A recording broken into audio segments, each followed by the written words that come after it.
No disparaba, no cortaba, no estrangulaba, ponía a la persona sobre una sola pierna, colocaba una granada en la pared y fijaba la espoleta entre los dientes de la víctima. El tiempo medio de vida era de 2 a 4 horas, hasta que los músculos se rindieran, hasta que la mandíbula se abriera, hasta que el cuerpo se ejecutara a sí mismo. El hombre que lo organizó no se consideraba un asesino, se consideraba un instructor, y tenía una razón.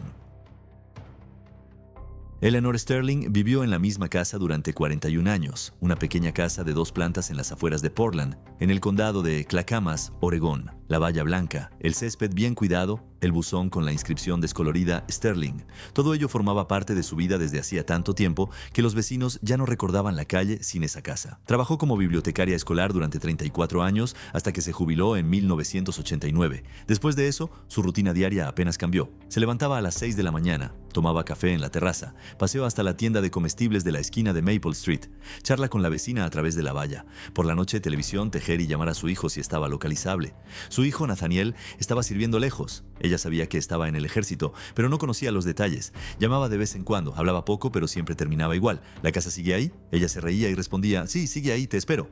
Eleanor vivía sola, pero no se sentía sola. La casa no era solo su vivienda, era lo único que le quedaba tras la muerte de su marido. Pagaba los impuestos a tiempo, no tenía deudas y rechazaba cualquier oferta para renovar el seguro o revisar el valor del terreno. No entendía por qué alguien podría querer su casa, simplemente vivía, pero alguien necesitaba su casa. A principios de 1993, en el condado de Clackamas, se activó un grupo que más tarde la investigación denominaría Scuderi Realty Group. Formalmente, era una pequeña agencia inmobiliaria. En realidad, era una estructura organizada que se especializaba en la expropiación forzosa de propiedades inmobiliarias a propietarios de edad avanzada. El plan estaba bien elaborado. Primero, llamadas y visitas con ofertas de venta ventajosa. Luego, presión. Documentos falsos sobre deudas, amenazas. Si el propietario no cedía, entraba en acción un grupo armado. Eleanor recibió la primera llamada en febrero. Una voz masculina le ofreció considerar una opción de venta muy ventajosa. Ella colgó el teléfono. Una semana después, recibió una carta con el logotipo de la agencia.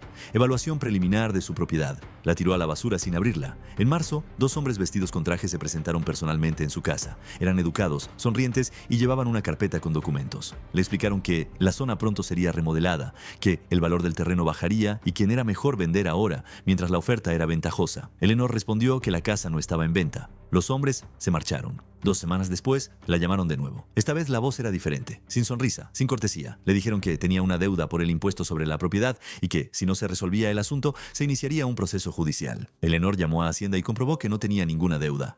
Ella no sabía que ya estaba en la lista. El grupo trabajaba según un único modelo. Si el propietario se negaba 3 veces, pasaban a ejercer presión directa. Si la presión no funcionaba, pasaban a la acción. La tarde del 14 de abril de 1993, Eleanor Sterling cerró la puerta principal con llave. Como de costumbre, apagó las luces de la planta baja y subió a su dormitorio. No sabía que la cerradura de la puerta trasera había sido forzada durante el día, mientras ella estaba en la tienda. No oyó cómo 3 personas entraban en la casa. No tuvo tiempo de llamar a la policía ni a su hijo. La vecina descubrió la puerta de entrada abierta a la mañana siguiente. El interior estaba destrozado. Muebles volcados, objetos esparcidos por el suelo, teléfono roto. Encontraron a Eleanor al pie de la escalera. La causa oficial de la muerte fue traumatismo cráneoencefálico como consecuencia de la caída. La investigación calificó el caso como robo con violencia que provocó la muerte por negligencia. El caso se remitió a la policía local. Se investigó durante 6 meses. No se identificó a ningún sospechoso. No se encontró ninguna conexión con Scuderi Realty Group. El caso se cerró por falta de pruebas.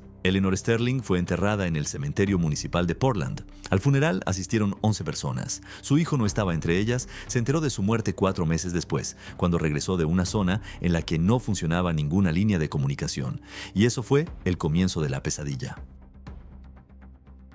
Nathaniel James Sterling nació en 1959 en Portland, Oregón. Era hijo único. Su padre, Raymond Sterling, trabajaba como mecánico en un astillero y murió de un ataque al corazón cuando Nathaniel tenía 12 años. Su madre, Eleanor, se quedó sola con su hijo, una hipoteca y un trabajo en la biblioteca de la escuela. La infancia de Sterling no fue cruel ni traumática en el sentido clásico, pero fue vacía. Tras la muerte de su padre, en la casa se instaló un silencio que nunca volvió a desaparecer. Eleanor trabajaba, Nathaniel guardaba silencio, no traía amigos a casa, no participaba en las actividades escolares, no se peleaba con los profesores. Simplemente existía al margen, observando, memorizando sin intervenir. El psicólogo escolar anotó una vez en su ficha: callado pero no agresivo, gran autocontrol para su edad, no busca llamar la atención. depresión. Su carácter no se formó a través del dolor, sino a través de la ausencia de su padre, la ausencia de un círculo social, la ausencia de vínculos afectivos más allá de una sola persona, su madre. Eleanor era su único ancla, el único punto al que regresaba. Todo lo demás lo mantenía a distancia. A los 17 años mostró por primera vez lo que más tarde se convertiría en su principal rasgo: la metódica. 1 año y medio antes de terminar la escuela, hizo un plan para alistarse en el ejército. Programó su entrenamiento físico por semanas, estudió los requisitos y empezó a entrenar por su cuenta, todos los días, sin faltar, sin excepciones. Los profesores notaban que llegaba cansado al colegio, pero nunca se quejaba. Sus compañeros no sabían a qué se dedicaba. Él no lo contaba. En 1978, Nathaniel Sterling se alistó en la Marina de los Estados Unidos. 2 años más tarde, presentó su solicitud para participar en el programa BUD/S, el curso básico de entrenamiento de la Unidad de Operaciones Especiales de la Marina, conocida como Navy SEALs. De los 128 candidatos de su promoción, 23 completaron el curso. Sterling fue uno de ellos. Los instructores no destacaban su aptitud física, ya que había candidatos más fuertes y rápidos. Destacaban otra cosa: su absoluta resistencia al estrés. No entraba en pánico, no gritaba, no pedía ayuda. Cuando los demás se derrumbaban en la etapa de la semana infernal, 7 días sin dormir, en agua fría, bajo presión constante, Sterling simplemente seguía cumpliendo con las tareas. Uno de los instructores diría más tarde en el interrogatorio: no soportaba el dolor, no lo notaba. Eso no es valentía, es otra cosa. Tras completar su formación, Sterling fue asignado a un grupo operativo y participó en varias rotaciones. Se especializó en operaciones de sabotaje, manejo de explosivos y desminado. Sabía manejar minas, granadas, detonadores y cargas improvisadas con la misma soltura con la que una persona normal maneja herramientas domésticas. En enero de 1991, Sterling participó en la operación Tormenta del Desierto como parte del Grupo de Trabajo de Guerra Especial Naval Central. La unidad llevó a cabo tareas de reconocimiento de la costa, desminado de rutas marítimas, captura de puestos de observación iraquíes en plataformas petrolíferas y operaciones de sabotaje. Sterling pasó 4 meses en la zona de combate. Los detalles de su participación en operaciones concretas siguen siendo secretos. Solo se sabe una cosa: regresó sin una sola herida, con 2 condecoraciones y con la reputación de ser un operador que cumple su misión en cualquier circunstancia. Después de Tormenta en el Desierto, Sterling siguió con su servicio. No buscaba ascensos, no participaba en la vida social de la base, no hacía amigos cercanos entre sus compañeros. Vivía según un único horario: misión, ejecución, regreso. En sus raras vacaciones visitaba a su madre en Portland. Sus vecinos lo recordaban como un hombre tranquilo, vestido de civil, que cortaba el césped, arreglaba la valla y se marchaba al cabo de 3 o 4 días. Nunca decía dónde servía. Eleanor nunca le preguntaba. Entre ellos existía un acuerdo tácito: si él regresaba, significaba que todo estaba bien. Entre sus conocidos y compañeros de trabajo, Sterling daba la impresión de ser un hombre sin debilidades, pero no se trataba de fuerza, sino de un sistema. Había construido a su alrededor una estructura en la que no había lugar para la casualidad, las emociones o las dependencias. El único elemento de esa estructura que no controlaba era su madre, y fue precisamente ese elemento el que le quitaron. En agosto de 1993, Nathaniel Sterling regresó de un largo viaje de negocios cuyos detalles aún no se han revelado. Llegó a la base, pasó por el procedimiento estándar de regreso y recibió la correspondencia acumulada. Entre las cartas había una notificación de la policía del condado de Clackamas, fechada en abril. Su madre llevaba muerta 4 meses. Según el testimonio de sus compañeros, Sterling no mostró ninguna reacción visible. Leyó la carta, la dobló, la guardó en el bolsillo y salió del cuartel. 40 minutos después, presentó un informe solicitando un permiso extraordinario por circunstancias familiares. El informe fue aprobado ese mismo día. Llegó a Portland y lo primero que hizo fue ir al cementerio. Pasó allí alrededor de 1 hora solo, sin flores, sin moverse. Luego se dirigió a la comisaría del condado de Clackamas y solicitó acceso a los materiales del caso. Lo que vio en la carpeta lo cambió todo. El caso se cerró. 6 meses de investigación no dieron lugar a ningún sospechoso. Las huellas dactilares no coincidían con ninguna base de datos. No había cámaras de vigilancia en la zona. No se encontraron testigos. La única pista, el testimonio de una vecina que 2 semanas antes del ataque había visto a 2 hombres trajeados en la puerta de Eleanor, quedó sin verificar. En el caso no se mencionaba en ningún momento a Scuderi Realty Group. No se investigó la relación entre las visitas de los agentes y el ataque. Sterling le hizo una pregunta al investigador: ¿revisaste las agencias inmobiliarias que trabajaban en esa zona? El investigador respondió que eso no formaba parte de la investigación. Sterling no discutió. Cogió las copias de los documentos y se marchó. Durante los 2 meses siguientes, llevó a cabo su propia investigación. Los métodos que utilizó no eran los de un ciudadano común. Trabajó tal y como le habían enseñado, recopilando información, analizando patrones, observando e identificando objetivos. Entrevistó a los vecinos, no como un familiar, sino como una persona que hace preguntas precisas y memoriza las respuestas. Revisó los registros de propiedad y descubrió que en los últimos 2 años, 14 propietarios de edad avanzada habían vendido sus casas en el condado de Clackamas a través de la misma agencia, Scuderi Realty Group. 6 de ellos lo hicieron tras denunciar amenazas. 2 tras incidentes de daños a la propiedad. 1, tras ser hospitalizado, encontró lo que la policía no estaba buscando. Y en ese momento se produjo un cambio en su interior que los psicólogos criminales describirían más tarde como transferencia del modelo operativo. Sterling no se derrumbó, no se enfureció, no perdió el control. Ocurrió algo más peligroso, dejó de ver la frontera entre la misión de combate y la realidad civil. Las personas que mataron a su madre se convirtieron en objetivos. El barrio en el que actuaban se convirtió en zona de operaciones. Y él mismo, en el único operador capaz de llevar a cabo la misión que el sistema se había negado a realizar. No buscaba justicia en el sentido habitual de la palabra. No escribió denuncias, no acudió a abogados, no se dirigió a la prensa. Hizo una lista. 7 nombres, 7 direcciones, 7 personas que, según sus datos, estaban involucradas en las actividades de Scuderi Realty Group, desde simples ejecutores hasta el organizador de la trama. A continuación, presentó una solicitud para abandonar las Fuerzas Armadas por voluntad propia. La solicitud fue aceptada en octubre de 1993. Ese mismo mes, compró una cabaña de caza en los bosques de las Cascadas, en una zona remota a más de 40 millas del pueblo más cercano. No tenía prisa, se estaba preparando, como se había preparado toda su vida, metódicamente, sin emociones, sin derecho a cometer errores. Lo que sucedió después pasará a formar parte del expediente como una de las series de delitos más crueles y sistemáticos de la historia criminal del estado de Oregón. El primer secuestro tuvo lugar la noche del 12 de octubre de 1993, menos de 2 semanas después de que Sterling fuera dado de baja del ejército. El objetivo era Vincent Paolo, un hombre de 46 años que trabajaba como agente de campo en la estructura Scuderi Realty Group. Según Sterling, era él quien visitaba personalmente las casas de los propietarios ancianos y llevaba a cabo el tratamiento inicial, visitas corteses que poco a poco se convertían en presión. Su descripción coincidía con el testimonio de la vecina Eleanor, un hombre con traje y una carpeta de documentos. Paolo vivía solo en un piso alquilado a las afueras de Milwaukee, en las afueras de Portland. Regresó a casa alrededor de las 11 de la noche, cerró la puerta con llave y encendió la televisión. No había cámaras de vigilancia en la entrada, el piso no tenía alarma, la cerradura era estándar, sin protección adicional. Sterling entró por la ventana trasera de la cocina, que Paolo había dejado entreabierta para ventilar. La entrada le llevó menos de 20 segundos. Paolo no tuvo tiempo de levantarse del sofá. Lo inmovilizaron, lo ataron con cuerda y lo sacaron del apartamento por la puerta trasera, envuelto en plástico de construcción. Los vecinos no oyeron nada. El coche de Paolo se quedó en el aparcamiento. La televisión estuvo encendida hasta la mañana siguiente. La desaparición de Paolo no se notó hasta 5 días después, cuando no se presentó a una reunión con un cliente. Este episodio marcó un patrón que Sterling repetiría 6 veces más. La mecánica del secuestro era siempre la misma: entrar silenciosamente en la vivienda, inmovilizar a la víctima, atarla y transportarla.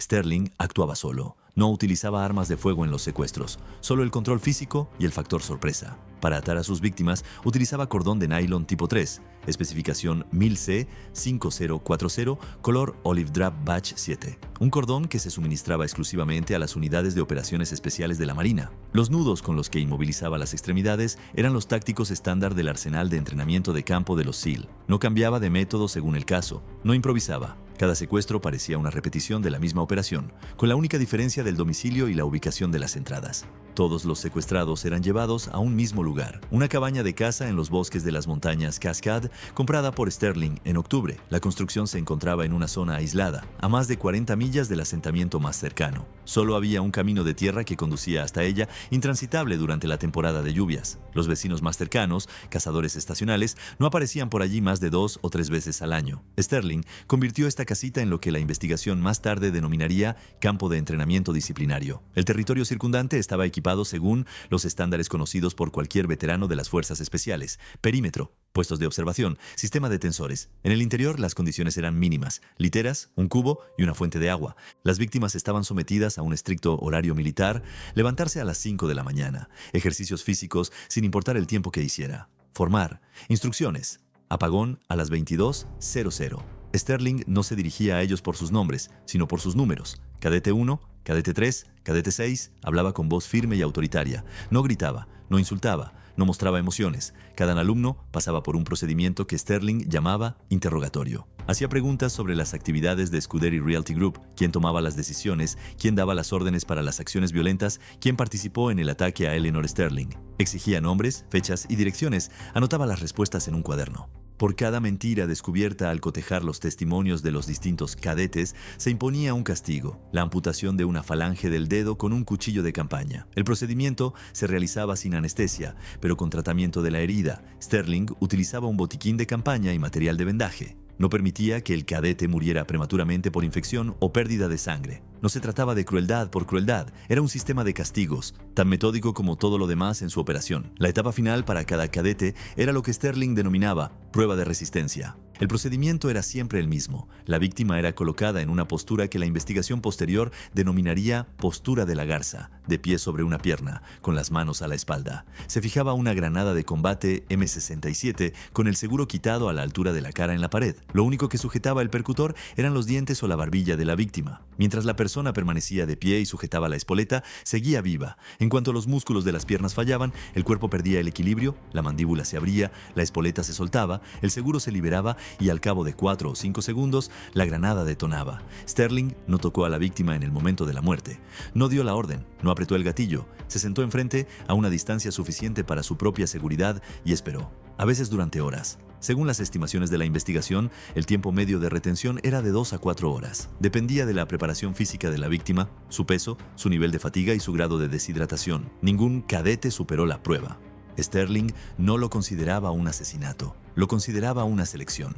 Según su lógica, la víctima tenía una oportunidad teórica, matemáticamente insignificante, pero formalmente existente. Si el cadete hubiera resistido, habría superado la prueba. Ninguno se mantuvo firme, pero en el sistema de Sterling eso no significaba que él los hubiera matado, sino que ellos no habían superado la prueba. Este es un elemento clave de su perfil psicológico. Los psicólogos criminales señalarán posteriormente este detalle como un signo de profunda reestructuración cognitiva. Sterling no negó la muerte de personas, pero trasladó la responsabilidad del resultado a las propias víctimas. En su visión del mundo, él era el instructor y ellos eran los alumnos que no habían superado la prueba. Además de la prueba de resistencia, Sterling tenía otro elemento en su arsenal, la llamada marcha forzada. En los terrenos adyacentes a la cabaña, Sterling habilitó una zona minada con dispositivos antitanque, algunos de combate y otros de entrenamiento. Él mismo marcó esta zona utilizando las habilidades adquiridas durante sus años de servicio. A los cadetes se les proponía atravesar esta zona como etapa final de su entrenamiento. De las 7 personas que pasaron por el campamento, no todas fueron enviadas a la marcha forzada. Los detalles de esta etapa solo se conocerán gracias al testimonio del único superviviente. La escalada en el comportamiento de Sterling no se manifestaba en un aumento de la crueldad, sino en un aumento de la confianza. Los primeros secuestros los llevó a cabo con un intervalo de 3 o 4 semanas. Para el quinto, el intervalo se redujo a 10 días. Dejó de esperar, dejó de comprobar las rutas de las víctimas durante semanas, sabía que la policía no había relacionado las desapariciones entre sí. Las víctimas pertenecían al mundo del crimen, por lo que su ausencia no causaba alarma inmediata. Sus familiares suponían que se habían escondido para evitar sus deudas o que se habían sumido en la clandestinidad. Y aquí se puso de manifiesto la principal debilidad del sistema. La policía del condado de Clackamas no disponía de una base de datos única sobre personas desaparecidas. Cada desaparición se tramitaba de forma aislada. La conexión entre las víctimas, las 7 estaban relacionadas con la misma agencia inmobiliaria, no se estableció durante año y medio. Varias denuncias de desaparición fueron retiradas por los propios denunciantes, que decidieron que sus familiares simplemente se habían marchado. Uno de los casos fue archivado al cabo de 3 meses. Sterling actuaba en lo que él mismo llamaría un vacío operativo, un espacio en el que el sistema no ve, no busca y no reacciona. Pero incluso en el vacío quedan huellas. La primera grieta apareció tras el quinto secuestro. El vecino de la víctima, Renzo Magnani, uno de los agentes de campo del grupo, vio en el rellano de la escalera un trozo de cuerda de nylon de color oliva. Lo recogió, lo miró y lo tiró, pero recordó el color y la textura. 8 meses después, este mismo hombre prestará declaración, lo que ayudará a la investigación a reunir la primera pieza del rompecabezas. Sterling no lo sabía, siguió actuando. Su confianza crecía, su cautela disminuía y precisamente esa relación sería la causa de su caída. El punto de inflexión en el caso no se produjo gracias al sistema, se produjo gracias a una sola persona. El detective Ronald Hayward trabajaba en la unidad de casos sin resolver de la policía del condado de Clackamas desde 1987. Antes de eso pasó 14 años en la infantería de marina, incluyendo 2 rotaciones en el sudeste asiático. Conocía el ejército desde dentro, y ese conocimiento fue la clave. En marzo de 1995, Hayward recibió 3 casos de personas desaparecidas que antes habían sido investigados por otros detectives. Formalmente, no había ninguna conexión entre ellos, pero Hayward se dio cuenta de algo que sus colegas habían pasado por alto. Los 3 estaban relacionados con el negocio inmobiliario en el condado de Clackamas. Solicitó la lista completa de personas desaparecidas en los últimos 2 años y la filtró por tipo de ocupación. 7 personas. Todas ellas hombres, todas relacionadas con operaciones en el mercado inmobiliario en la misma zona. Ningún caso estaba relacionado con otro en la base de datos. Hayward los reunió en una sola investigación y estableció una cronología. Las fechas de las desapariciones marcaban un ritmo claro.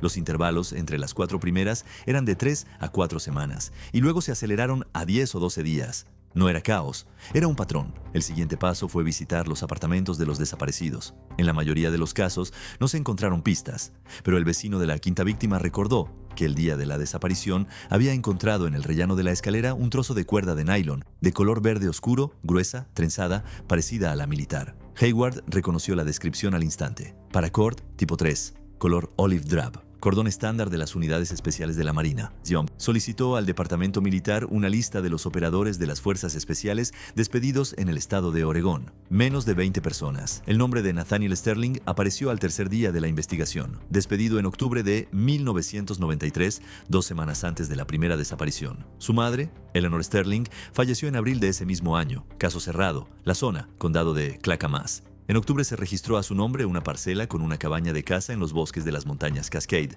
a 43 millas del pueblo más cercano. Hayward involucró al FBI en el caso. Al mismo tiempo, ocurrió un hecho que aceleró el desenlace. En septiembre de 1995, en la cuneta de una carretera cerca de la ciudad destacada, fue encontrado un hombre de 28 años en estado de extrema emaciación, con las falanges de los dedos de ambas manos amputadas. Se identificó como Billy Costello y dijo que había escapado de un campamento militar en el bosque. Costello fue la 7ª y última víctima de Sterling, el miembro más joven de Scudery Realty Group, un mensajero. Después del interrogatorio y la detención disciplinaria, lo enviaron a una marcha forzada por una zona minada. Una de las minas resultó ser de entrenamiento, con una carga de humo en lugar de explosivos. Sterling la colocó a propósito. En su sistema, quien demostrara voluntad de vivir tenía una oportunidad. Costello gateó por el bosque durante 2 días antes de llegar a la carretera. Su testimonio, fragmentario pero con detalles precisos sobre la ubicación del campamento y los métodos utilizados, fue el último eslabón de la cadena.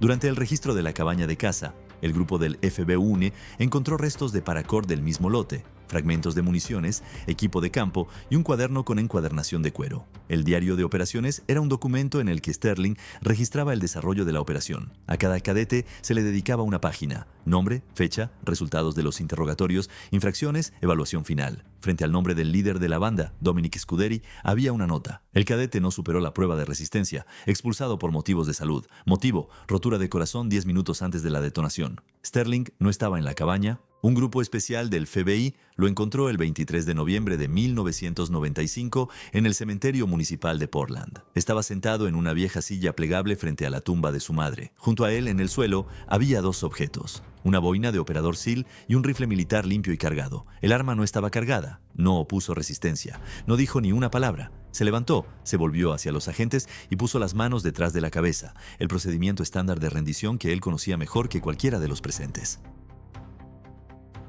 El juicio comenzó en marzo de 1996. Los cargos: 7 episodios de asesinato en primer grado, 7 episodios de secuestro, posesión ilegal de municiones y colocación de minas en territorio civil. Sterling reconoció todos los hechos. No impugnó las pruebas ni expresó arrepentimiento. A la pregunta del juez sobre si comprendía la gravedad de los cargos, respondió: "Lo entiendo". El abogado insistió en la demencia, alegando un trastorno de estrés postraumático. El peritaje no confirmó el diagnóstico. Sterling actuó de forma consciente, metódica y con plena comprensión de las consecuencias. Sentencia: cadena perpetua sin derecho a libertad anticipada. La reacción de la sociedad fue ambigua. Algunas publicaciones describieron a Sterling como un asesino en serie despiadado. Otras señalaron el hecho de que sus 7 víctimas eran miembros de una banda criminal implicada en la muerte de su madre. y que el sistema judicial no había hecho nada para llevarlas ante la justicia. Los residentes mayores del condado, que se vieron afectados por las actividades de Scuderi Realty Group, se negaron a hacer comentarios, pero, según la prensa,